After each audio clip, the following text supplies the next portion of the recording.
apprécié les résultats des élections législatives et municipales, les deux partis principaux qui soutiennent l'action gouvernementale ont imposé leur loi, une présence hégémonique exclusive dans toutes les instances d'élus, à l'Assemblée comme au niveau des mairies. Pour le démocrate que vous êtes, sans mauvais jeu de mots, vous voyez bien ce que je veux dire, l'homme attaché au principe démocratique, est-ce que vous n'avez pas comme une sorte de, j'allais dire, de parcours inachevé par rapport à notre processus démocratique, à la vie démocratique, à la marche démocratique du Bénin? Pourquoi? Les élections se sont déroulées conformément aux prescriptions légales. S'agissant des législatives, tous les partis qui ont rempli les conditions prévues par la loi ont pu compétir. Et nous l'avons vu. Ont circulé librement dans le pays, ont fait leurs meetings librement et ont mobilisé leurs électeurs tout aussi librement.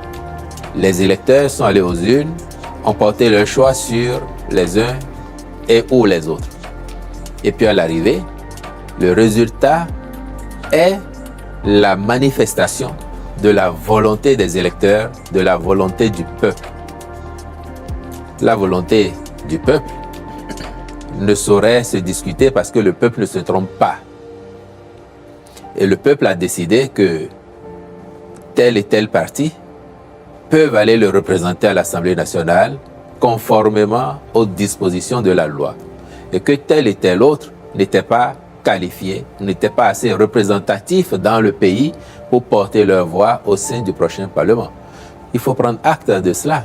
Donc, qu'est-ce qui gênerait en démocratie dès lors que aucun des partis en compétition ne s'est plaint de n'avoir pu organiser ses meetings, de n'avoir pu aller ici ou là, ou de n'avoir pas vu ses militants sortir? Moi, je pense que les enseignements qu'il faut tirer de ce scrutin, ils sont ailleurs et plus profond. On est toujours sur les législatives. Allez-y. Et ça a été une élection où, encore une fois, toutes les sensibilités qui ont pu se qualifier et ont pris part. Quand on a évoqué les municipales, le parti d'opposition, les démocrates, n'a pas pu se qualifier parce que n'ayant pas fourni une liste complète à la Sénat. Moi, j'aime à insister là-dessus parce que j'entends parfois certains de vos confrères d'ici ou d'ailleurs parler d'exclusion. Lorsque vous avez été à une compétition, vous n'avez pas rempli les critères, il ne saurait être question d'exclusion. Vous devez fournir une liste donnée. Vous l'avez fournie à moitié, en tout cas incomplète. Vous êtes exclu vous-même si exclusion il y a, mais vous n'étiez pas qualifié pour y prendre part. Donc ce parti n'a pas pu se qualifier pour les municipales. Il n'a pas pu non plus désigner un duo candidat pour la présidentielle à venir. Donc il lui restait les législatives. Et j'ai entendu d'ailleurs que le parti en faisait son combat, le combat d'une vie. Et ses électeurs avec. Ce à quoi on se serait attendu justement si le parti avait été majoritaire au sein de l'opinion, au sein des électeurs, c'est qu'il y a une mobilisation générale pour donner une leçon au parti de la majorité présidentielle. Or, nous avons vu à l'arrivée que nos prévisions étaient plus conformes à la réalité parce que la démonstration a été faite de façon éclatante que ce parti est minoritaire au sein de l'opinion. Donc du coup, vous considérez que l'expression du vote qu'on a eu pour les élections couplées, c'est une sorte de plébiscite de l'offre de gouvernance qu'on a vu jusque-là? Le mot est tout à fait juste, c'est un plébiscite. Mais la raison en est que, allez-y, allez-y. Quand vous regardez vous-même les scores obtenus par les uns et les autres, les deux gros partis de la majorité présidentielle, donc qui ont emporté les sièges, font à eux seuls pratiquement 80%. 80% des suffrages exprimés librement par les populations. C'est un plébiscite. Vous auriez aimé que par le charme démocratique, le pourcentage, le score réalisé par le principal parti d'opposition, pardon pour le mot, il y en a qui le récusent, notamment FCBE, enfin les faits sont là, plus de 16%, ce n'est pas rien. Ailleurs, un seuil de 10% des suffrages exprimés, ce n'est pas rien. comme seuil de représentativité. Oui, mais pour l'instant, c'est le niveau auquel se trouve ce parti, 16%. Selon les contingences légales. Ce que vous n'exprimez pas, c'est que vous voulez dire, bon, un parti qui a quand même 16%, est-ce que ça ne serait pas bien qu'il ait quelques représentants au sein de l'hémicycle? C'est ça votre pensée, Monsieur Sounourou? Quand aux États-Unis, on fait la présidentielle et que vous avez un candidat qui remporte le suffrage populaire, parfois avec des millions de voix d'avance sur son challenger, mais qu'il n'a pas réussi à remporter des États pour emporter les grands électeurs, tout à fait, oui. À l'arrivée, c'est trop pénalisé. Il perd. Oui. Et vous avez connu des exemples récents dans la vie des États-Unis. Ils ont un système où, quand vous allez à la présidentielle, et je ne vous entends pas souvent, vous, des médias, l'expliquer à nos concitoyens, aux gens qui n'ont pas forcément votre niveau, afin qu'ils comprennent que chaque peuple, chaque pays adapte son parcours aux exigences, aux défis qui se posent à lui à un moment donné. Demain, ça peut changer. Quand vous allez aux États-Unis et que vous allez à la présidentielle, le système voudrait que celui qui gagne un des États fédérés emporte les grands électeurs qui représenteront cet État-là. Et il est déjà arrivé, même dans les années récentes, je vois en 2000, le candidat démocrate qui a remporté le suffrage populaire et qui n'a pas été élu parce que le républicain a eu le plus grand nombre de grands électeurs. Mais c'est objectivé comme une anomalie démocratique. En 2000, ah non, surtout pas. Demandez aux Américains, ils ne vous diront pas que c'est une anomalie démocratique. Si, il y en a beaucoup qui ont cette opinion. Non, du tout. En 2016 encore, c'est arrivé. Maintenant, vous pouvez dire à l'observance que des gens s'interrogent aux États-Unis en disant, bon, est-ce que ce système, pertinemment, nous pouvons le garder encore sur la durée? Est-ce que nous devons le garder? Parce que à l'arrivée, parfois, le résultat peut jurer avec la réalité du terrain. Ça, c'est normal en science de se poser les questions. Et une loi, elle est fille de son temps. Elle peut évoluer. Nous avons un modèle qui voudrait que il faut avoir au moins 20% dans chacune des 24 circonscriptions électorales pour avoir des députés. Et il y a un parti, le parti qui a les 16% dans au palais, à l'arrivée en plus, il a manqué les 20% dans pas moins de 13 circonscriptions électorales, donc plus de la moitié. Cela montre bien qu'il n'est pas assez représentatif dans toutes les circonscriptions, conformément à la volonté des lois électorales que nous avons.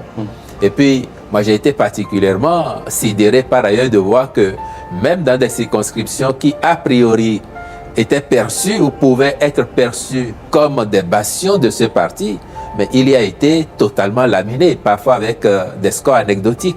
Et ça vous renseigne encore une fois que, à l'arrivée, la volonté populaire est celle qui s'est manifestée et les électeurs ont placé l'UPR, le BR en tête, suivi de LD, de FCBE et puis de Moël Bénin pour parler des législatives. Monsieur le porte-parole, de nombreux observateurs soulignent la faible participation de nos concitoyens. Le gouvernement y voit-il un signal d'alerte justement sur la confiance des citoyens dans le processus électoral?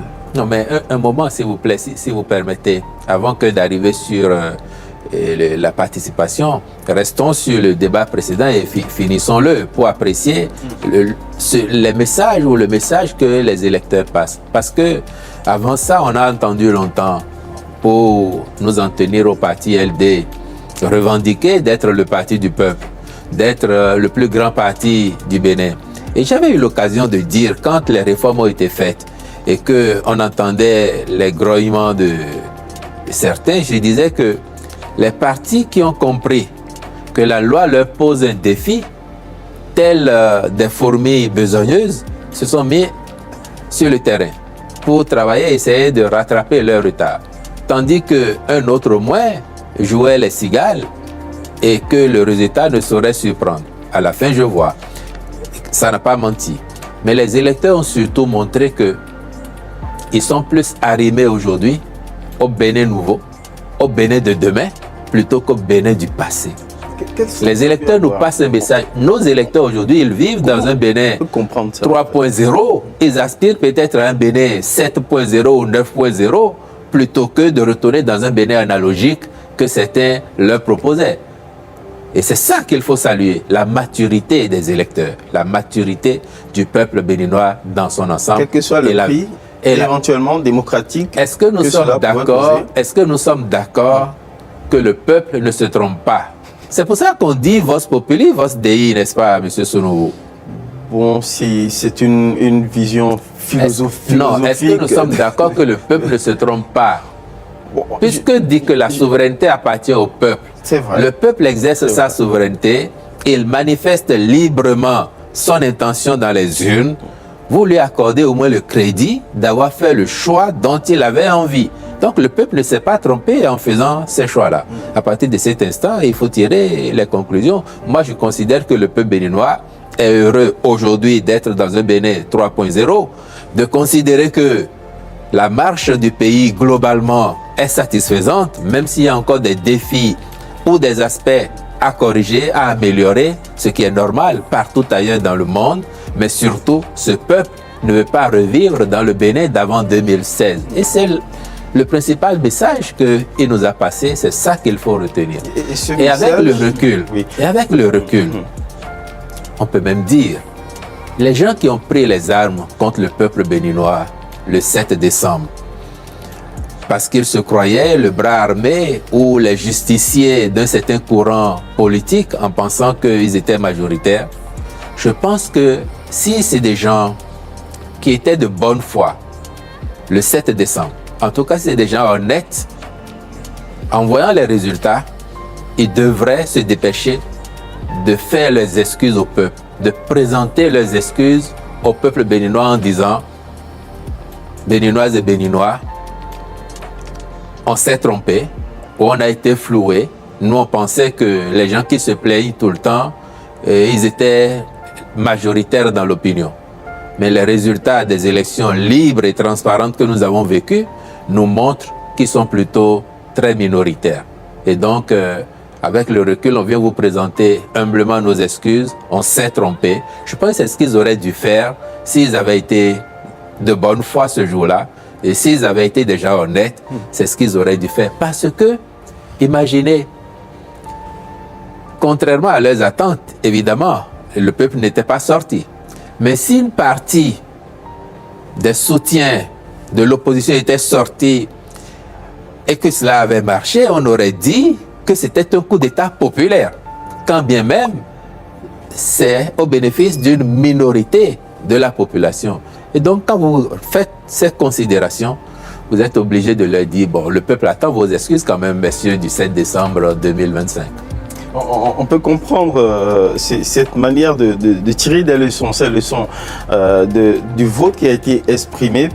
Et cela percute avec, même si Patrice Talon n'est pas un idéologue, avec ce qu'il a professé comme doctrine de développement lorsque justement il faisait sa campagne pour le deuxième mandat en considérant que démocratie, oui, mais d'abord priorité à la solidité de l'économie. Est-ce qu'en définitive de l'offre économique et de développement, est-ce qu'en définitive, vous considérez que c'est à cela que le peuple électeur s'est attaché? Non, il n'a jamais opposé démocratie et économie. Il dit que la démocratie doit être au service exclusif de notre développement. Ce n'est pas la même chose. Et ce que nous faisons aujourd'hui, justement, c'est de faire en sorte que les acteurs politiques soient de plus en plus responsables, dévoués au service du Bénin et que donc, conséquemment, le pays se développe au bénéfice du bien-être de ses populations. C'est de ça qu'il s'agit.